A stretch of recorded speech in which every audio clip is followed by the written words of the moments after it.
మొండి వైఖరి ఏకీకృత సర్వీస్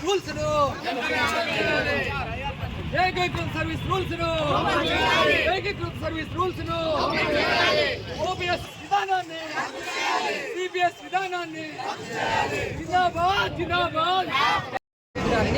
ఈరోజు అన్ని 26 జిల్లాల్లోనూ కలెక్టర్ కార్యాలయం ఎదురుగా ర్యాలీ రెడీగా చేస్తా ఉన్నాము, పికెటింగ్ చేస్తా ఉన్నాము.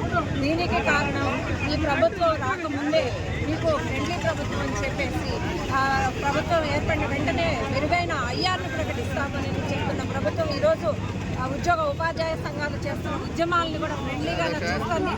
ఏ ఉద్యమము పిలిపించినా కానీ చర్చలకైతే ప్రభుత్వం సిద్ధంగా లేదనేది స్పష్టంగా అర్థమవుతా ఉంది. ఉద్యోగ ఉపాధ్యాయులందరూ కూడా ప్రతిసారి పాలక వర్గాలని నమ్మి మోసపోవడమే జరుగుతుందనేది మాకు చాలా స్పష్టంగా తెలుస్తూ ఉంది.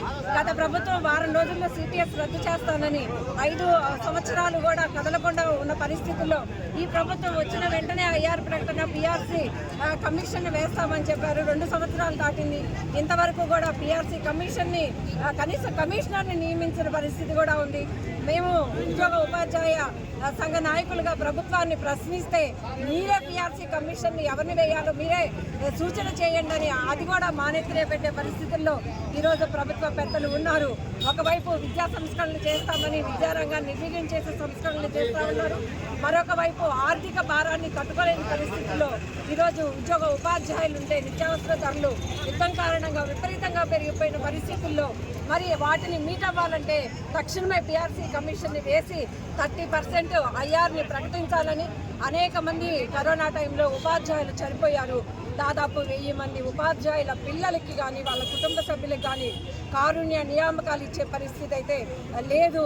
అదేమంటే పోస్టులు లేవు, సూపర్ న్యూమరీ పోస్టులు సృష్టించి వాళ్ళకి ఇవ్వాలని చెప్తున్నారు. అది కూడా చేయాలనేది మేము ప్రభుత్వాన్ని డిమాండ్ చేస్తూ ఉన్నాము. ఇవే కాకుండా మొత్తంగా 18 సమస్యలు ఈ రోజున ముఖ్యంగా ఉన్న సమస్యలు ఉన్నాయి.